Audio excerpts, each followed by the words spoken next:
Mari Carmen a la voz i avui estic així per primer perquè no sé dir que no. Però quan Pau em va cridar per a demanar-me que presentara el seu llibre em van envair dues sensacions, un poc de por i molta alegria. Molta alegria perquè Pau és un amic de tota la vida, una persona a la que estime i a la que admire, i un poc de por perquè vaig sentir un poc de responsabilitat d'estar a l'altura del llibre que ha escrit Pau. He vingut avui a parlar de La colla del temps, que és la primera novel·la de Pau, però primer em permetreu que parli un poc de l'autor. Com he dit, és un amic de tota la vida, ens hem vist créixer i jo sols puc sentir orgull i admiració de la persona a la que s'ha convertit. És mestre per vocació, ara s'ha llançat al món de la literatura. La colla del temps és narrativa juvenil, però jo crec que qualsevol persona, tinga la que tinga, podrà gaudir del llibre. D'una lectura lleugera i divertida, que a més està il·lustrada de magnífica forma per Gonçal, que també tenim així. A la gent de la nostra generació, aquells que hem nascut en els anys 90, de segur que vos transporta a la vostra infantesa i vos fa sentir un poc de nostàlgia d'aquella època. Al llibre podem trobar moltes referències a aquell passat no tan llunyà, que els xiquets i xiquetes d'ara probablement no entendrien si no fora perquè Pau ho explica molt bé i amb un cert humor. Com he dit, es tracta d'un llibre molt entretingut, que també es fa reflexionar, almenys a mi ho ha aconseguit. Sobretot reflexionar sobre com vivien la infantesa als anys 90 i com la vivim ara, com tractem ara els xiquets i xiquetes i com ho feien abans. Jo no m'enrotllaré molt més, sols diré que, novament, a pesar d'estar orientat a un públic juvenil, jo crec que qualsevol persona el podrà disfrutar. Dir-vos també que aprofiteu per a comprar-vos una colla del temps, perquè després tindrem a Pau en la taula d'escriptors de la Vall d'Albaida, que està en la trobada, i podeu endur-vos el llibre signat i dedicat pel seu autor. I jo ara sí ja vull passar una paraula al Pau, al que vull agrair novament que pensarà que m'he fet aquesta presentació i res, dir que estic molt orgullosa de poder acompanyar-vos.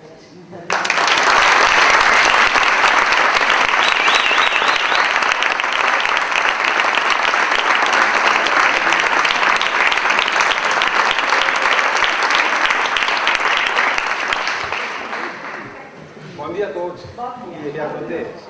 Jo no estic gens nerviós, jo no em poso nerviós en aquestes coses, però estic superemocionat. L'efecte serà segurament el mateix, no? Estic molt emocionat, de veres. Tampoc esperava això, estic flipant. Jo m'esperava 30 o 40 persones màxim i em diuen que l'aforament és de 80 o 90 i l'han plenat, estic flipant. Moltes gràcies una altra vegada, de veres. Bé, Pame, Maca...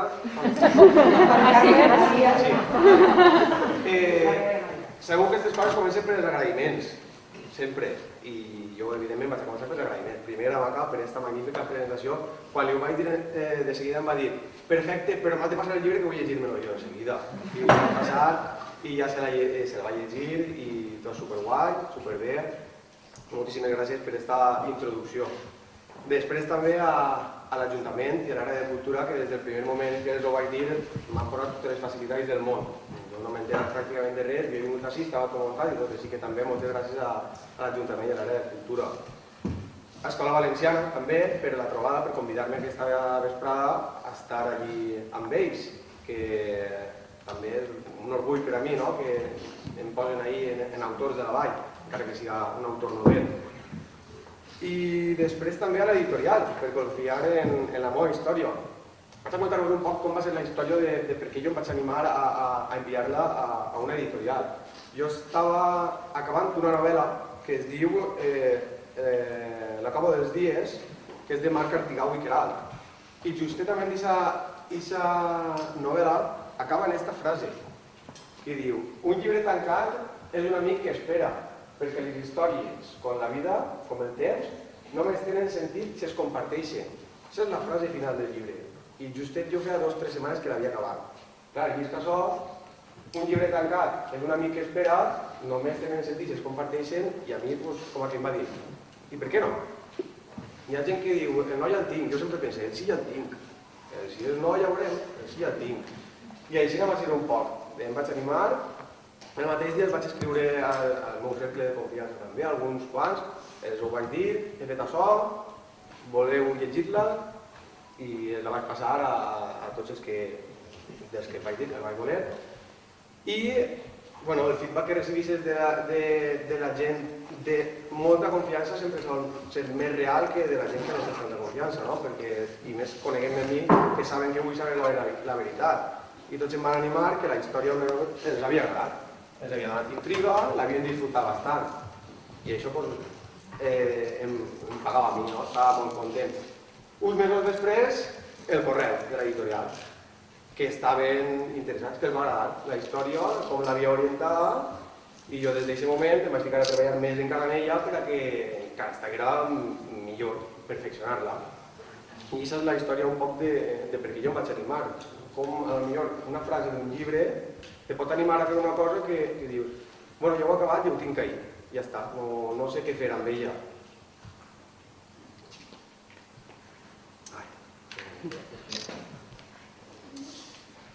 Bé, després, un altre agraïment va per als socios, perquè ells ho saben, puc ser molt pesat en aquests moments, i entre la il·lusió que tenia i totes les preguntes, i això què vos pareix, i això com ho vegeu, aconselleu-me, entonces ells s'ho han empapat tot, i així que moltes gràcies. Falten uns pocs d'ells perquè per compromisos majors, però ells ja saben tot el que penses, ho vaig dir ahir, i també un agraïment per a ells perquè han sigut un suport bastant vital en aquest procés. Després, a Miguel Sant, on estàs?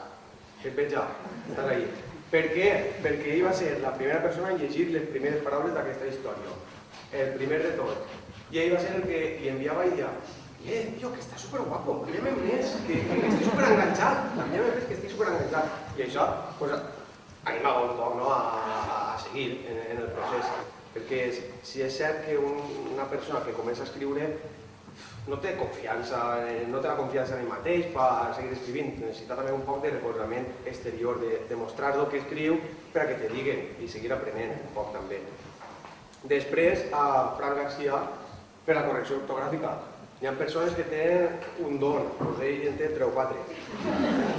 La música, toca el saxo com ningú, les llengües, és una persona excepcional en aquest sentit. I ell m'ha brindat l'ajuda d'aquesta correcció ortogràfica, també per a ell. I continua també amb Gonçal. Gonçal, tenim un artista sobre el poble, ja tots el conegueu. Ja heu vist la portada. Les il·lustracions que acompanyen el llibre estan superxules també, ara les podreu veure, després vos mostraré una també. Gonçal, moltíssimes gràcies per aquesta portada, que sabem que anàvem un poc ahir a contrarrellotge al final i va ser tot super magnífic, estic supercontent del resultat. La portada, que ja l'heu vist projectada abans i potser en les meves xarxes socials, dona igual que el llibre siga roïn, només en la portada com a decoració ja va, que si no queda perfecte, només per això ja val la pena. Després també a la persona a la que he compartit la vida, a la meva Anna, perquè també, igual que socios, ella també ha tingut que aguantar un poc també aquest estat d'ànim que tenia jo, estar un poc pesat, i ella, va, carinyo, centra, serena. No conforme només sol calmar-me ella, perquè jo soc un burnet, i al final, pues això. I cada...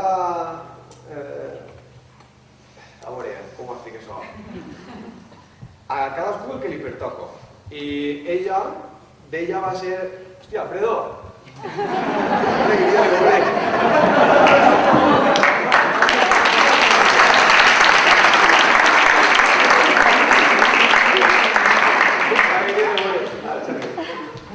Per això, a cadascú que li pertoca. I la idea de l'últim capítol va ser d'ella. I per mi ha sigut superemocionant que després de totes les vesprades que vam passar ella i jo revisant això no m'agrada més, això m'agrada menys, que aquest últim capítol fora idea i que l'escrivirem junts, per mi és super important i superguai.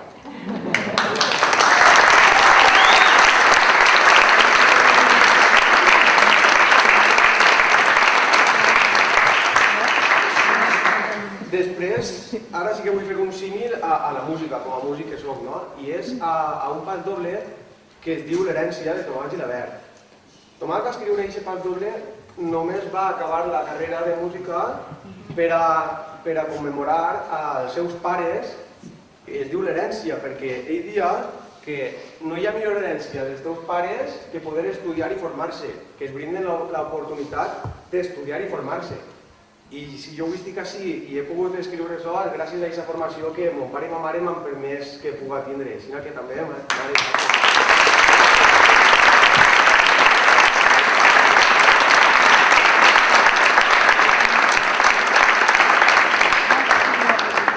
de dir que mon pare volia vindre, però es veu que a l'últim hora diu, no vaig, i es va tirar per unes escales i s'ha ficat les costelles, jo crec que ho ha fet a posta per no vindre.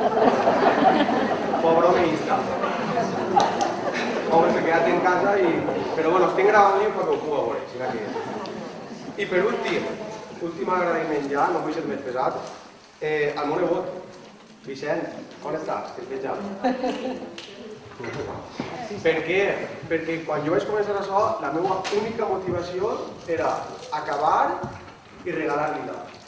Imprimir-la, o un pitjor, la imprenta, i dir, aprova per tu.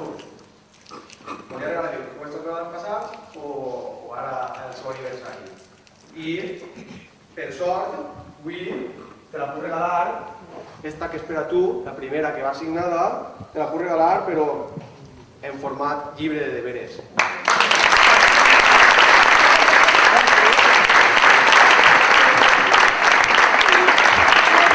Papo, esta es la primera para ti.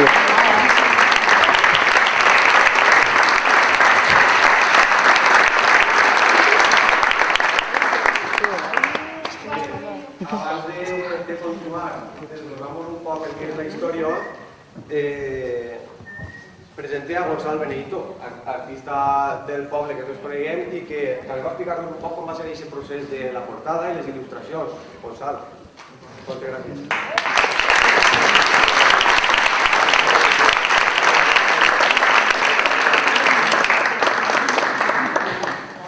A veure, jo no sé si soc tan bon orador com Pau, però vaig intentar explicar-me. No seré molt pesat, ¿vale?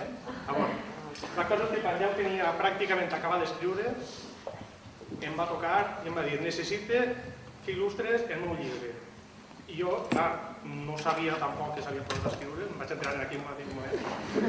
I mireu una cosa, com a il·lustrador no hi ha cosa que doni més gust que em deixi mànega ampla per fer la meva obra i poder crear tot el que jo vull i que la persona en la que estic treballant, que va ser ell, em dona això, l'aprovació i que també puc fer algunes correccions, però que no es va clavar en cap moment en cap cosa del meu estil ni cap cosa de les meves decisions artístiques, etc.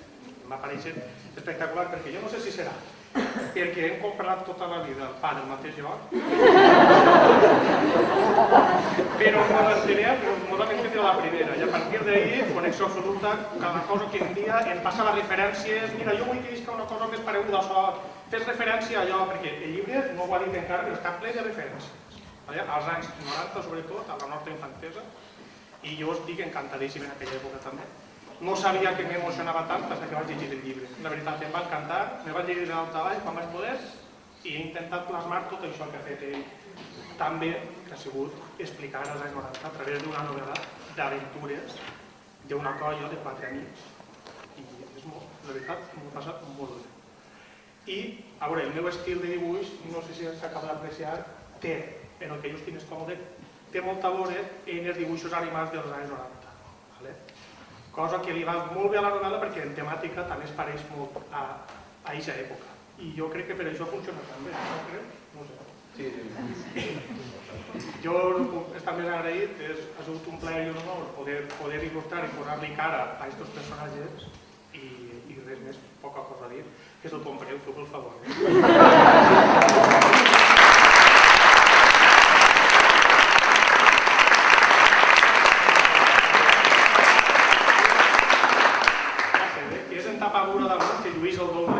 Dins les il·lustracions són en blanc i negre, en un blanc i negre molt bonic també s'ha de dir, però és que la portada no té tapadura en color, és que més ho veieu, i segon així de venir.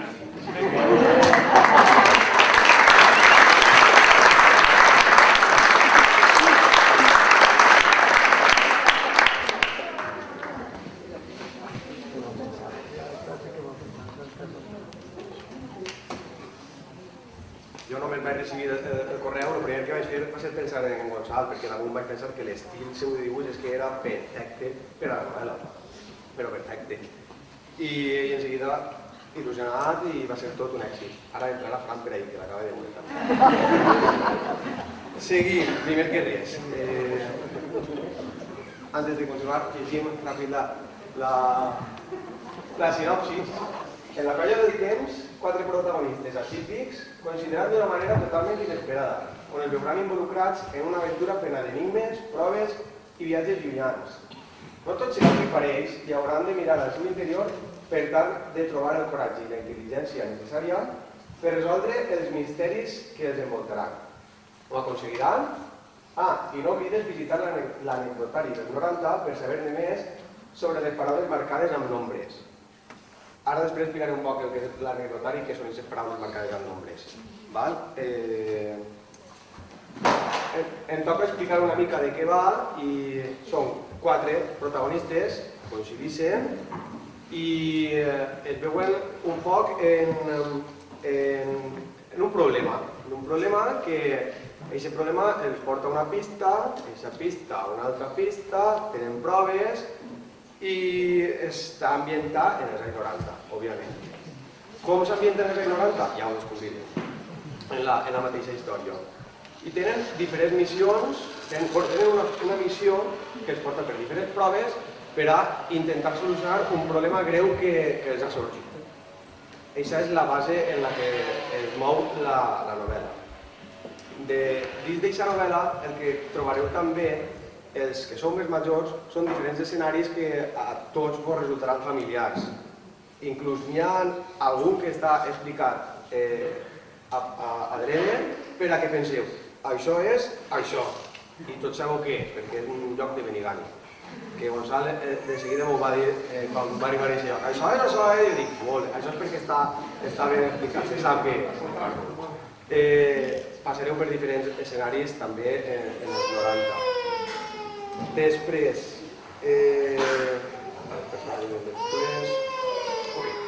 Continuem. Què trobarem amb aquesta novel·la? Trobarem, evidentment, aventura. Sempre, a mi m'agrada, jo soc molt fan de fet, la cova dels dies és d'aventura i la meva història també és d'aventura. Trobarem fantasia, no és una història que pot ser real, és un poc de ciència-ficció i en la que es basa també un poc en aquesta fantasia. I per últim, humor. A mi ja em conegueu i jo necessito humor en la meva vida i necessito fer coses amb humor, perquè la vida ja és massa xunga i igual estos últims anys ja ni què parlar. Aleshores el que pretenc també és que vos rigueu una mica, que disfruteu. I ja... Passem als personatges. Estos són els 4 personatges que ha fabricat Gonçal en companyia de les meves descripcions. Vos he posat les cares, que són els personatges que estan a la portada, evidentment. Àfrica, Alvar, Marc i Parvi. Busque que cada personatge siga molt diferent dels altres. Primer perquè en narrativa ha de ser així. No té ningú sentit que fiques 2 personatges que s'assemblen, perquè no hi ha aquest contrast que es necessita per escriure. I per segon, és un llibre que a mi m'agradaria que es treballara i que s'utilitzara a les aules d'escola. I entonces busca aquesta diversitat per a que se puguen sentir identificats també tots els alumnes. Rúbia, Moreno, més castany, Marc el pèl roig i Parvi és moreno i és d'origen argelià. Per què? Perquè busca la inclusió també de la realitat de l'aula avui en dia. Les aules d'escola avui en dia estan ja plenes de gent que ve de fora. I jo sempre busco aquesta inclusió també, que formen part també de la societat actual, aquesta inclusió que tant intentem a l'escola. Per això són també diferents entre si. Després... sí. Cadascú té un rol diferent a la història, amb unes coses que se li donen bé, altres coses que se li donen malament, i això és important a la història. El que se li dona bé una cosa, després serà important en aquesta història. Està pensat d'aquesta manera, que sigui així. Què més? Després, d'on naix aquesta història i aquesta idea? Perquè una història sempre naix d'una idea. Una cosa és la idea i l'altra cosa és la història que vols contar. La idea és 4 xiquets estan en una missió i es troben en un problema. Però la història va molt més enllà.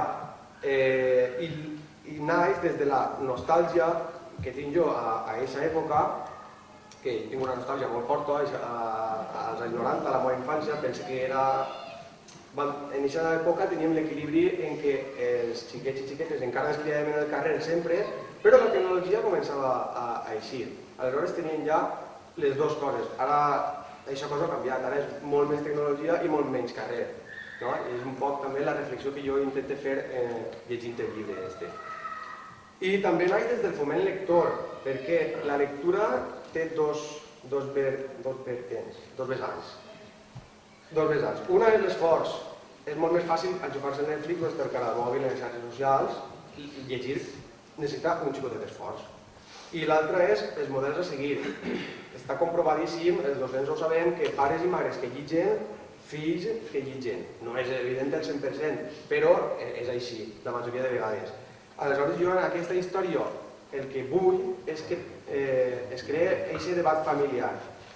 L'he intentat fer atractiva, encara que sigui novel·la juvenil, per a l'adult, per això, perquè se'l pugui llegir l'adult en companyia del pare-mare, en companyia del fill-filla, tio, en companyia de nebot, per a que se pugui crear aquest debat, per a que puguis explicar-li ai, doncs això ho fem així, això ho fem allí, i es crea aquest debat, val?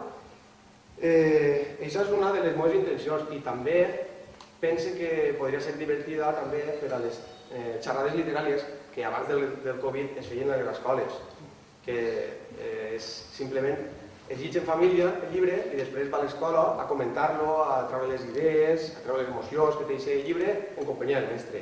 Que això espero que de cara a l'any que ve pugui tornar ja, perquè la veritat que és una activitat molt interessant en les aules, que s'ha perdut en el Covid perquè no podia entrar ningú de fora del centre. I busco això també, fomentar la lectura en família. És el que vull aconseguir, que m'havia adelantat. Entreteniment de joves i adults, fomentar la lectura i fomentar també les xerrades literàries de centres educatius. Després, en la vessant docent, què poden treballar? Un segon que estic un poc treballant.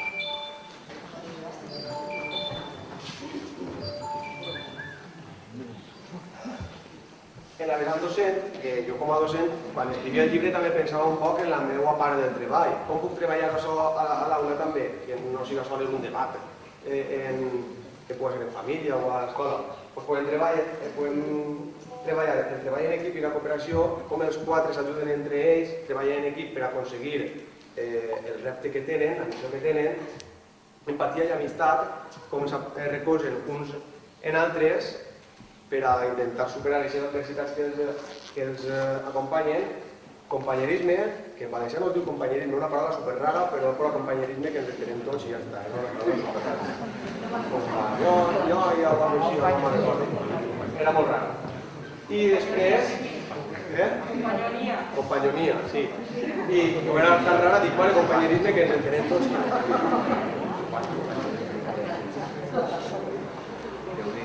I després, per últim, no rendir-se davant de les adversitats. Jo sóc una persona que no soc molt del mig del món del futbol, del que si la consigues, no, en aquesta vida la realitat és que a vegades no aconsegueixes les coses que vols, és així. I tampoc pense que hi hagi que vendre això sempre als xiquets. Els xiquets també tenen que saber que moltes vegades intentaràs fer coses i no ho aconseguiràs. Però sí que vull que transmetre que almenys ho intenten. Encara que al final no ho aconseguisquen, també que ho intenten. Això és una de les coses també que vull transmetre en la mateixa novel·la. I ja estem acabant ja, a l'anecdotari dels 90. Per què he volgut fer un anecdotari dels 90?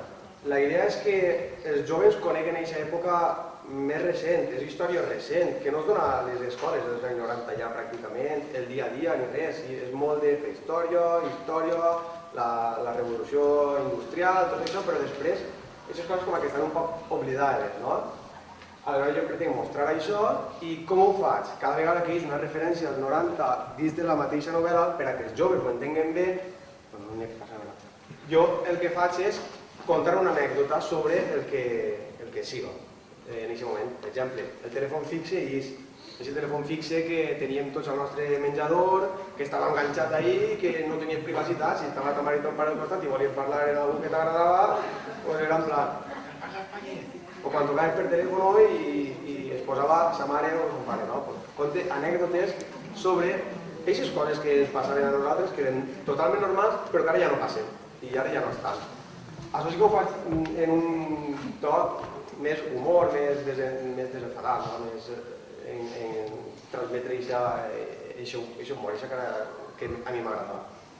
I simplement és per a que un complement més a la novel·la, per a que se pugui entendre millor, sobretot els més joves i els més joves, que puguen recordar aquests moments que segurament se vos haurien oblidat i al llegir-ho dic, ostres, no ho fem així, és així, no. I que passeu aquest gran ratet. Per últim, ja concluís, moltíssimes gràcies per haver vingut. Aquesta imatge que és així no és per casualitat, és un personatge que n'hi ha misteriós, que vos l'he posat així un poc borrós perquè vosaltres vos feu les canvies. Va, que tampoc és bo, pensava que es veuria un poc millor, però bueno, no és bo molt. En l'ordinador es veu un poc millor, havia que dir-ho. Després, per a mi, jo estic encantadíssim de contribuir a que la gent continuï llegint i escrivint i parlant valencià. Aquesta llengua que tenim és superbonica, és la identitat d'un poble que no hauríem de perdre mai. Entonces jo estic supercontent de contribuir a que la llengua continuï fent coses. I sobretot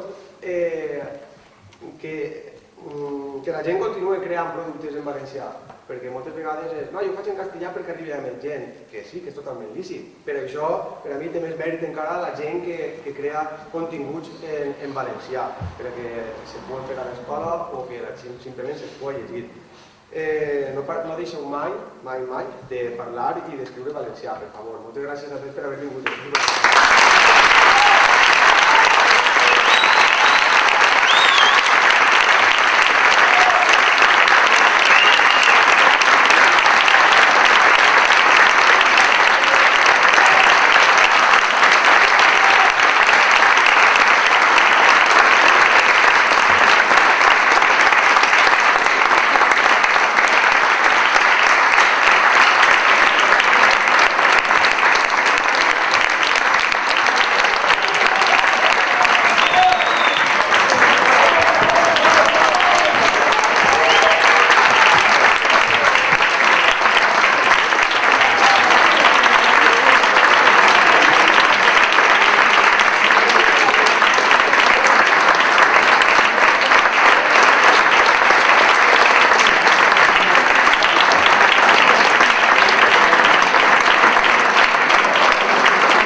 Alguna pregunta s'ha fet? Si no, ja...